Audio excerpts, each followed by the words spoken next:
Bonjour chez vous, bon week-end, bon samedi chez vous, c'est Immaculée Maman pour le compte de Immaculate Access. N'oubliez pas d'aimer, de partager, de vous abonner sur notre chaîne YouTube Immaculate Access. Il a en sigle et ILA en anglais pour plus de vidéos, pour plus de bilingues, pour plus de sentiments, pour plus de yéyé, pour plus des sentiments. C'est ça, le week-end c'est quand les gens se reposent vraiment, il y a même peu de stress parce qu'on a bossé dur durant la semaine, d'autres personnes ont eu pas mal de choses à faire. D'autres n'ont pas abouti à leur but, mais voilà, le week-end, comme on se dit, non, voilà, je fais une pause parce que le lundi, demain dimanche, je vais à la prière et puis le lundi, je vais donc me retaper encore les mêmes démarches pour tenter encore parce que dans la vie, il ne faut pas abandonner. C'est quand tu abandonnes que tu es perdant, mais celui qui persiste, vous allez voir au fur et à mesure que tu vas continuer à faire des efforts ou à mettre ton énergie dans quelque chose, tu finiras toujours par aboutir à ton destin. Voilà, donc c'est Immaculée Maman. Comme je l'ai dit, n'oubliez pas d'aimer, de partager et de vous abonner sur notre chaîne Immaculate Access ILA en anglais. Et en le faisant, n'oubliez pas de vous abonner sur notre chaîne YouTube Immaculate Access pour plus de notifications. Parce que moi, je ne suis pas partie. Je vous dis que je ne me sens pas bien, je suis malade et tout. Je vais prendre off pendant un temps parce que je serai hospitalisée à partir de mi-mars, donc mais je reviendrai dès que je me rétablis, en tout cas SCP, dès que ce serait fait, donc je vais faire du site au dit, suite au fait, je ferai de mon mieux et je sais que Dieu est avec moi et que ça se passera bien et que dès que je vais me rétablir, je reviendrai donc à vous. Je pourrais peut-être perdre un peu de poids ou grossir ou quoi que ce soit, mais au moins à vous qui m'aimez, à vous qui êtes déjà là, à vous qui faites déjà partie de ma famille, bonjour, bonjour, et je sais que je compterai sur vous pour les prières. N'oubliez pas de dire à Dieu, ça c'est notre soeur, elle va pas bien, là il faut vite la rétablir parce qu'on a envie de rire, on a envie d'elle, on veut qu'elle retourne sur YouTube, vite, vite, vite, pour nous apporter encore quelques rires, quelques mots de motivation et tout et tout. Voilà, donc aujourd'hui je voulais dire, si vous regardez mes vidéos des débuts, quand j'avais vraiment commencé, je voulais vraiment être sur YouTube pour parler de Dieu, pour prêcher. Parce que comme je vous dis, moi j'avais eu ma révélation et j'ai passé mon jugement et depuis lors aujourd'hui jusqu'à mon dernier souffle, je ne commettais pas de péché. Je sais ce que c'est que le péché, je sais comment Dieu peut te faire payer une méchanceté, comment il peut intervenir quand tu es dans le danger et tout et tout. Donc s'il m'a assisté, il peut vous assister aussi. C'était ça mon souci. Mais je sais aussi que ce que je fais n'est pas un péché. Parce que beaucoup de gens tentent toujours à nous dire que non, et voilà, quand tu as la révélation, tu dois devenir pasteur et tout et tout. Non, comme je vous dis, tu peux travailler vraiment, tu peux être dans le ministère de Dieu, même étant seul. Tu vas seulement reconnaître la grandeur de Dieu et changer ta vie et faire des bienfaisances, des charités et respecter, aimer, surtout aimer. Parce que au fait, dans la vie, ce qui existe au moment, c'est seulement l'amour. À part l'amour, le reste, c'est de la foutaise. Le matériel, les calomnies, les polémiques, les gossips, le ceci, cela, la sape, les swags et tout, c'est nul tout ça, c'est vraiment nul. Mais tant que tu montres l'amour aux gens, tu aides les gens à changer, ceux qui sont dans le noir devenus dans la lumière, ceux qui ne connaissent pas Dieu, tu leur dis que Jésus est là, il est vrai, Dieu existe, je l'ai entendu, je l'ai vu et depuis lors ma vie a changé. C'est des messages positifs comme ça que tu dois dire aux gens parce que quand tu as connu quelque chose, tu es une preuve vivante, tu es une preuve palpable pour tant de gens. Il faut témoigner de la grandeur de Dieu et dire aux autres que non, voilà, mon Dieu est vraiment là, il est vivant, il existe et quand tu es là dans ta vie, quand tu es en lui, comme on dit, on se cache en Jésus, Jésus est dans le Père, donc nous sommes donc dans le Père, on est sous ses ailes, donc il nous protège matin, midi et soir. Il y a des choses que l'on entend parler, que les gens racontent, surtout les intellectuels, disent, ah non mais c'est faux, non mais ça n'existe pas, ah toi tu crois ça, ce sont des mythes, non mais tu crois, non, ça c'est la mythologie grecque et tout, ça n'a jamais existé et tout, la Bible elle est vraie. Je vous dis, elle est vraie. Ça vous est jamais arrivé, tu veux dormir, ou bien il y a une situation qui te dérange, tu trouves que non, j'ai pas personne à qui me confier, j'ai pas où me cacher. Tu dis donc, ben voilà, je mets mon espoir en toi, mon Dieu, en tout cas, tu vas trouver solution. Puis décide seulement de lire la Bible. Prends la Bible, ne te dis pas que je vais dans Matthieu, je vais dans Jean, je vais dans Genèse, non. Comme ça, tiens la Bible entre tes deux mains, dis une prière et puis ouvre-la. Sans demander quoi que ce soit ou avoir déjà une idée sur quel chapitre tu veux lire, ouvre. Tu verras que cette page-là va t'apporter un message important pour ta situation. J'accorde, je dis j'accorde ça, j'appelle ça, en tout cas c'est anglais, en fait, me foutre, vraiment, je sais pas quoi. Donc j'appelle ça la magie de la Bible. Claude seulement, oh, je dis encore Claude, c'est pas, ah, ce français-là, vous, mes francophones, il faut me récupérer, sinon votre soeur, là, elle est partie, hein. Vous savez, j'ai même du mal à parler, du mal à m'exprimer, mais quand même après avoir vécu si longtemps aux États-Unis, je crois que j'ai quand même préservé mon français. Avant, je parlais beaucoup mieux, mais là aussi, je fais beaucoup d'efforts en tout cas pour récupérer le vocabulaire. Je vais de le à la, de là à le, les auxiliaires, là, je les jette au-dessus. Au-dessus, ça tombe, je ramasse là-bas, je jette à gauche, à droite. Comprenez-moi, je passe ma vie à parler anglais du matin, midi, soir. Surtout quand tu es maman, tu peux même pas trouver des échappatoires. C'est donc ça, je vous parlais donc de la magie de la Bible. Ne te mets pas déjà en tête que non, voilà, de prime abord, je vais lire ce chapitre, je vais lire ce message, à moins que tu aies des trucs que tu as écrits, tu voudrais vérifier et tout. Mais sinon, si tu tiens la Bible, comme je vous dis, entre les deux mains, tu fermes les yeux, tu dis une petite prière, puis tu dis, Dieu, guide-moi, voilà ma situation et tout. Avant même que tu dises à Dieu ta situation, ou de lui faire part de tes problèmes, je te dis qu'il est déjà au courant. La façon dont Dieu capte, quand j'avais eu ma révélation, par exemple, je lui ai dit, ah Dieu, tu vois, tu es là, les yeux, tu dis, oh non, je sais pas que tu es en train de dormir parce que Dieu, quand tu l'as, tu es vivante, tu es là, tu es là en train de faire quelque chose et c'est là qu'il va intervenir. Tu voudras crier, tu vas pas crier. Tu voudras pleurer, tu vas pas pleurer. La façon dont il balance ton corps, tout ce qui est en toi, d'abord il calme ton cœur, tu seras calme, tu vas écouter sa voix et quand il te parle, tu vois vraiment que la personne est là à côté. Si tu es dans une pièce seule, tu entends quelqu'un parler, c'est pas qu'il est dans le microphone, non. Tu vois qu'il est là avec toi. Il te parle dans ton oreille. Moi, c'était l'oreille gauche. Il te parle dans ton oreille et puis il te demande tes soucis et tout. Tu dis, et puis il te dit que non, il est temps et tout. Je savais et voilà. Essuie tes larmes, mets-toi. Ne pleure plus jamais et tout. Je vais m'en charger. C'est comme ça que Dieu travaille. Il te dit, je vais m'en charger et tout. Mais comme on dit, Dieu, il ne donne pas qu'il va te donner ce mat. Non, toi, tu feras ceci. Moi, je vais faire ceci. Mais calme-toi, il n'y a pas de problème. Ça, c'est une petite situation. Je vais régler ça. T'inquiète. C'est fini. Et comme je dis, quand Dieu vient dans ta vie, il n'essuie pas tes larmes. Il les sèche. Il les sèche à vie. Il va les sécher au point d'eau. Même si tu fais quelque chose, quand il trouve que c'est la souffrance, immaculée, arrête. Non, non, ça, c'est pas ma fille. Non, toi. Tu vois vraiment comme on le dit même dans Dieu, il t'a déjà choisi bien avant de venir. Alors tu es sur terre pour une mission. Ta mission est de témoigner aussi de sa grandeur, dire aux autres qu'il existe. Il existe. Ne croyez pas, comme je le dis, quand tu vas recevoir Dieu et tout, Dieu choisit les gens dans tous les groupes possibles. C'est pas parce qu'elle est catholique, c'est pas parce qu'elle est protestante, elle est musulmane et tout. Non. Si vous entrez dans YouTube, vous allez voir beaucoup de musulmans aussi qui ont connu aussi l'existence ou le témoignage de vivant de Dieu. Donc, Dieu et l'église, c'est deux choses très différentes. C'est vrai que quand tu es dans l'église, Dieu est là. Mais, pardon, moi je dis à beaucoup de gens, pourquoi vous jugez trop les pasteurs? Toi, quand tu vas dans l'église, tu vas prier le pasteur ou tu vas prier Dieu. Notre raison de nous rendre à l'église, c'est prier avec les autres ensemble. Comme on dit dans Matthieu, quand 2 ou 3 personnes se mettent ensemble, je suis parmi eux. C'est la raison qui nous pousse d'aller prier aussi avec les autres. Parce que Dieu ne nous a pas aussi créé. S'il a mis tout ce qu'il y a sur terre là, c'est pas parce que pour que l'on soit dans la solitude, qu'on se plaigne de petites déceptions et tout, que l'on reste seul. Non. Tu peux aller au moins le dimanche, même pour socialiser. Tu peux aller à l'église, au moins tu vois des différentes personnes. Pendant que aux États-Unis, le niveau de solitude est tellement élevé, on rencontre même pas l'humain. Tu vois les voitures passer pour voir les gens, tu dois aller faire le shopping, tu dois les rencontrer dans les magasins et tout. Et nous tous, par exemple, qui sommes étrangères ou étrangers, nous nous plaignons toujours de la sorte. Mais la solitude dans ce pays et tout, alors c'est le moment où on dit, ah non, mais l'Afrique était mieux et tout. Oui, l'Afrique était mieux, mais au fur et à mesure que l'on grandit aussi, nos petits groupes aussi, shrink, ça a régressé. On avait peu de nombre, on voulait plus autant des gens et tout. Bon, maintenant, évidemment, avec les réseaux sociaux, les gens ont besoin des clouds. Ils veulent avoir beaucoup de gens parce qu'ils veulent être publics, ils veulent être des stars, ils veulent être... Tu veux être star en faisant quoi? Je sais pas si... Donc, Dieu a mis tout ce qu'il y a sur terre, c'est pour qu'on en fasse usage alors ce que l'on fait.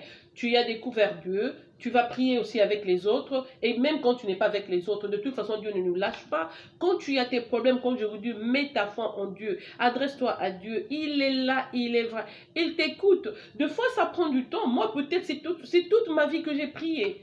Je sors d'une famille où on est vraiment, comment je dis, catholique, pratiquante, alors très pratiquante. Mon papa, c'est les anciens catholiques là, qui te récitent les Je vous salue Marie 30, les Notre Père, même 30, même moi-même, j'ai jamais fait 30 Notre Père dans ma vie et tout et tout.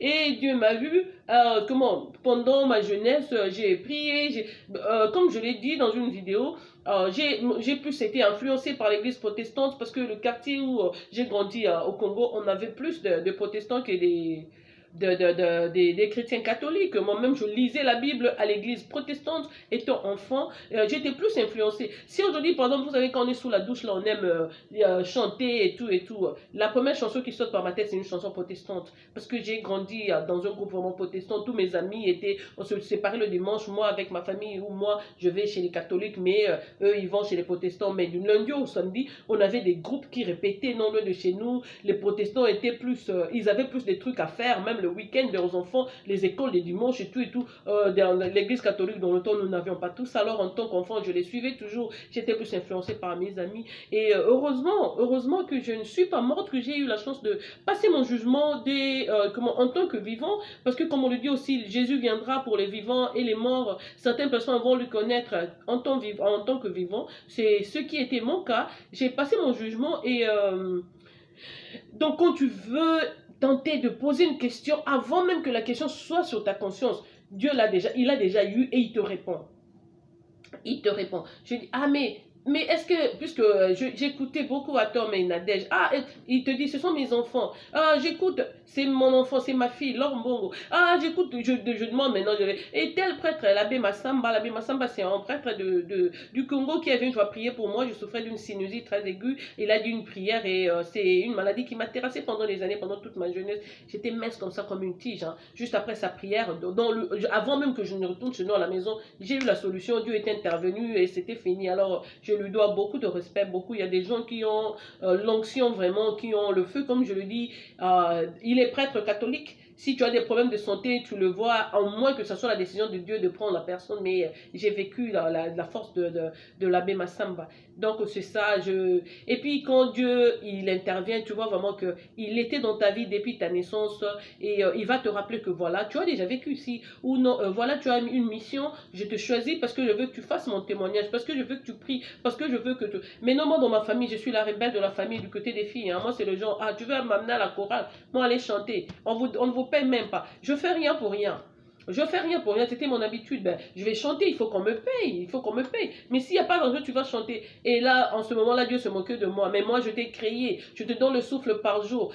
Tu es ma fille. Mais pourquoi tu me demandes de payer quand il faut chanter pour ton papa? Quand il faut me louer, pourquoi tu me demandes de chanter? Mais je te paye chaque jour, je te réveille. Tu es en bonne santé, tes parents s'occupent de toi. Mais pourquoi tu dois encore me demander un chèque? Pourquoi on doit te donner de l'argent? Parce qu'une fois, j'étais en Belgique, quand vous chantez à la chorale, avant de retourner à la maison, on vous donne les 40 euros, 40 euros. Alors à la maison chez nous, on était Martine, Coco, Dali, même Laetitia, Joyce, Beige et moi. On était à 7, alors on partait avec 2 copines de mes neveux. Donc on se retrouvait là à peu près à 10, venant d'une même famille. Donc à la fin de la chorale, on nous donnait 400 euros pour avoir chanté. Alors j'ai dit, ah ici au moins c'est bon, en Europe, je peux chanter en Belgique, tu chantes à la chorale avant de rentrer à la maison, tu as l'argent comme ça. Une fois on avait même invité, on avait besoin d'une chorale de catholiques, de chanter au Lingala pour un mariage, une fille congolaise qui épousait un blanc. On était donc là, on a chanté juste après, on nous a aussi donné l'argent. Alors j'ai dit, ça c'est un bon terrain, je viendrai faire mon argent ici et tout et tout. Tout ça, Dieu me regardait sur moi et rigolait.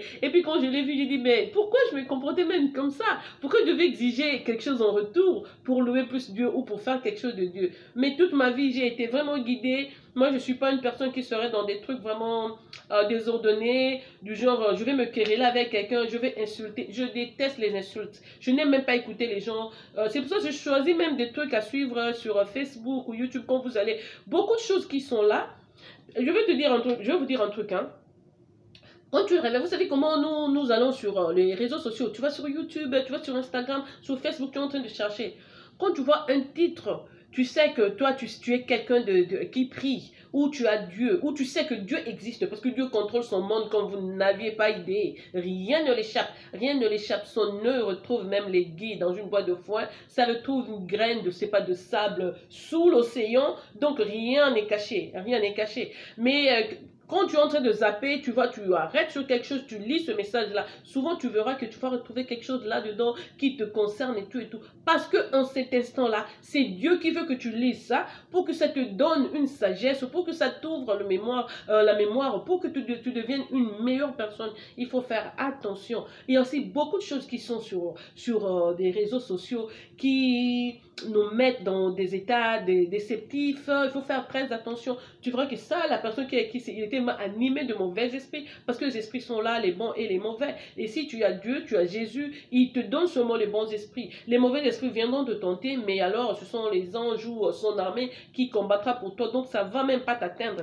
Ils n'arrivent même pas devant toi ou même près de toi, proche de toi. Ce sera plus possible parce que Dieu guide ta vie. Toi-même aussi, tu apprends que non, voilà. Parce que souvent, on croit que le péché, c'est seulement quand on a dit quelque chose à quelqu'un, on a péché. Non, non, même le péché des yeux. Toi, tu as reçu Dieu. Qu'est-ce que tu fais, par exemple, dans les pages des trucs pornographiques online? Pourquoi tu as des images pareilles sur ton truc? Pourquoi tu prêtes oreille à ceux qui disent du mal? Pourquoi tu prêtes l'oreille à quelqu'un qui est en train de médire une autre personne? Si tu es vraiment de Dieu, tu dis à la personne, non, non, non, je ne veux pas. Alors, quand tu prêtes oreille, quand tu regardes cela, quand tu participes, toi-même, tu es en train de briser tes bénédictions, tes chances. Peut-être que tu es en train de chercher du boulot. Peut-être que tu as un examen à passer. Seulement pour avoir prêté ton oreille dans la médisance quand ta copine ou une autre personne de famille ou je sais pas, une fréquence comme ça, elle t'a approché pour te raconter de banalités sur une autre personne. Tu n'as peut-être pas commenté ou participer en parlant, mais le fait d'écouter, le fait de voir, tout ça, ce sont aussi des péchés. Donc, il y a des choses vraiment qu'il faut couper dans la vie. Tu peux vivre la vie chrétienne. On ne te demande pas d'être pasteur, on ne te demande pas d'être prêtre, on ne te demande pas de faire quoi que ce soit, mais juste changer ta vie, change ta vie, changez votre vie. Devenons de meilleures personnes pour Dieu, devenons de meilleures personnes. Tout ce qui est, vous savez que la Bible dit que c'est un péché, ne faites pas ceci, cela. Nous-mêmes, nous mettions beaucoup comment on dit sur les roues? Ah, comment le terme là, j'ai oublié le terme. Beaucoup de bâtons. On se met nous-mêmes beaucoup de bâtons sous les roues. Et puis quand les choses ne vont pas marcher, on commence à se demander, mais qu'est-ce qu'il y a? Mais pourquoi ça va marcher? Et pourtant je suis une bonne personne. Et pourtant j'ai fait exactement ce qu'on m'a demandé. On t'a demandé de faire quelque chose. Oui, tu l'as fait. Mais est-ce que tu as aussi épargné tes yeux? Tu as aussi épargné tes oreilles? Soyons les enfants de Dieu. Soyons des bonnes gens. Puisque la vie, en fait, en un temps, il y a des bébés qui meurent. Il y a des enfants de 12, à tout âge, les gens meurent. Tu te demandes sûrement, mais pourquoi moi à 30 ans? Pourquoi j'ai 40 ans? Pourquoi j'ai 50 ans? Pourquoi j'ai 60 ans? C'est la grâce que Dieu t'accorde. Et Dieu ne prend pas ton âme tant qu'il a besoin de toi. Donc chaque jour doit nous interpeller. On doit dire non, il est temps pour moi de changer ma vie. Il est temps d'émerger dans des trucs, de trucs positifs. Parce que peut-être que tu entendras ça d'autres personnes, tu douteras. Mais quand une amie à toi ou même un pasteur de ton église passe le message, on doit arriver à un point où l'on arrête de juger les pasteurs. Le pasteur n'est pas, comme je dis, un extraterrestre. Il est humain comme toi. Toi, quand tu vas dans sa prière, dans son groupe et tout, tu y es là pour prier Dieu. Tu es là pour te mettre ensemble avec les autres, pour que ensemble vous puissiez prier. Mais quand tu arrives, tu vois que le pasteur succombe, il a péché de gauche à droite, quelque chose vient. C'est à toi, la première personne, à juger le pasteur. Les autres même ont carrément l'audace, ils prient bagage, ils s'en vont. Ils oublient qu'en ce moment-là, le pasteur est en train de traverser son calvaire. C'est ce que Dieu a prévu pour le ramener auprès de lui. Peut-être que ce pasteur-là, comme on le voit le cas en Afrique, c'est des gens qui voulaient travailler pour le succès. Ils ont couru dans du fétiche, dans des trucs, ils ont travaillé donc dans la magie, dans le noir. Et puis le temps venu, Dieu dit, non, non, non, mais toi tu es bon, c'est moi qui te mets là. Et puisqu'en fait, l'humain, on est quoi? On est juste comme un tuyau vide. Quand un enfant vient là, on est un tuyau vide et c'est Dieu qui remplit en nous chaque jour. Et c'est que ça, c'est mon enfant, je lui donne la positivité, je lui donne le courage, je lui donne la bonne santé parce que j'ai besoin de cette âme, j'ai besoin de cet enfant pour témoigner pour moi. Et si tu te mets, tu vois quelqu'un aussi qui se réveille, qui est dans la colle tout le temps, qui s'enivre et puis il se met à insulter les gens, il est là à se bagarrer, à chercher des machettes. Ça, c'est des gens aussi à qui on remplit les mauvais esprits. Parce que peut-être leur vie passée sur terre ou ils sont en train de payer carrément leur karma, comme on l'appelle. C'est ceux qui ont vécu la vie passée, leur temps sur terre. Il faut faire attention, mais quand tu te réveilles, tu dis, même quand tu es pressé, n'oublie pas de dire une petite prière. Si tu as oublié de le dire à la maison, fais-le dans ta voiture, fais le même chemin faisant en marchant, tu peux prier, tu verras que ta journée sera remplie de soleil, de joie, de bénédictions et tout mauvais esprit sera écarté donc de ton parcours. Voilà, c'est votre soeur Immaculée Mollemolo ce week-end. C'est pas seulement pour les petits trucs à rire et tout. Je voulais même faire une vidéo sur autre chose, mais voilà, comme je dis, c'est Dieu qui met les trucs en toi et all you have to do is believe. Quand tu as quelque chose, tu demandes à Dieu. Quand tu as besoin de quelque chose, tu sais qu'il n'y a pas d'autre issue, il n'y a pas d'autre secours, il n'y a personne qui pourrait te satisfaire comme Dieu. Alors adresse-toi à Dieu et prends un temps, ne commets pas de péché, pleure, demande-lui et il intervient toujours et tu vas aboutir. Donc attendez 5 ans, j'aime le dire. Il suffit de croire. D'autres personnes, ils demandent à Dieu et puis ils disent, ah, mais dans la Sengaye, il y a longtemps, je lui ai demandé jusqu'à aujourd'hui, il n'intervient pas, il ne donne pas, mais il a oublié, il m'a oublié ou quoi. Non, non, non, Dieu n'oublie personne. Sache que ton tour viendra. Il va intervenir, il t'écoute, il écoute ta prière chaque fois que tu demandes. Voilà donc c'est dans Matthieu 19, 18, voilà, tout est 19, 26, excusez-moi, Matthieu 19, 26, on dit, tout est possible à Dieu, rien ne peut l'échapper, il n'y a pas de solution qui pourrait dire que Dieu, qui pourrait dire dans son paix, non, je ne peux pas, ça c'est trop difficile, il n'y a rien, pour Dieu tout est comme ça, tout est vraiment rien, parce que d'abord il n'a pas besoin de venir avec une machette coupée ou quelque chose coupé, non, lui c'est une fréquence, il bouge le bout de tes cheveux, voilà, c'est la magie qui se fait dans ta vie pour le reste de ta vie, il est bon, il est délicieux, il est friand, il est yummy, il est délicieux, mon Dieu. Donc, prions, mettons toujours notre foi en lui et ne jugeons pas les églises ou l'appartenance ecclésiastique des gens, c'est de la foutaise. Prie ton Dieu, le Dieu, c'est le Dieu de cœur, c'est celui qui te juge. Il te dit, pareil, tes boucles d'oreilles. Quand vous voyez des gens qui disent, ne mettez pas des boucles d'oreilles, les perruques et tout, Dieu, il n'est pas dans ces histoires-là, c'est des petits trucs que vous devez répéter. Ce monsieur-là, il n'est pas de Dieu. Dieu nous demande seulement d'aimer. Dieu, c'est l'amour. Aime ton prochain comme tu t'aimes. Aime-toi d'abord beaucoup et puis aime ton prochain. C'est ça la loi de la nouvelle alliance. C'est ce que Jésus donc nous a légué quand il partait. Voilà, c'était Immaculée Maman. Le bon week-end, que mon Dieu vous bénisse encore et je vais passer des bons moments avec mes enfants. J'ai prévu de leur donner plus de temps parce que je serai aussi partie. Je ne serai pas avec eux. Je serai à l'hôpital et pendant mon absence. Donc comme ça s'approche, j'aimerais leur donner beaucoup de temps. Question de les guider aussi. J'aime pas la saleté. Je veux que la maison soit comme ceci, comme cela. Vous savez, j'ai une grande fille de 17 ans qui ne m'assiste pas. Alors il est temps pour elle aussi de faire quelque chose. Et voilà donc, en tout cas, que mon Dieu vous bénisse, qu'il vous ouvre des portes comme il le fait pour moi. Comme quand il dit Immaculée, il n'y a pas de boulot, mais voilà, tu paieras ton loyer, il y a ceci, cela, il y a toujours des solutions. C'est lui qui va chercher, il amène chez moi. Je ne me plains pas, j'ai séché mes larmes, comme je le dis, et en lui, je serai reconnaissante jusqu'au jour où il dira, non, ma fille, tu as fait ta mission, voilà, reviens dans ma maison, et je partirai aussi dans la paix, toujours en continuant à le louer. Donc, posons notre foi. Mettons notre foi en Dieu et quand tu demandes, il faut y croire. Quand déjà tu l'as accepté, il a déjà réussi. Après autant de temps, ça viendra. Donc, c'est votre soeur Immaculée Maman qui vous aime, qui vous chuchote, qui vous apprivoise à outrance. Je reviendrai demain sûrement avec une vidéo ou même ce soir si je ne suis pas très fatiguée parce que je ne serai pas à la maison, je sors avec mes enfants. Donc, que mon Dieu vous bénisse une fois de plus et bisous à vous. Bon week-end. Au revoir.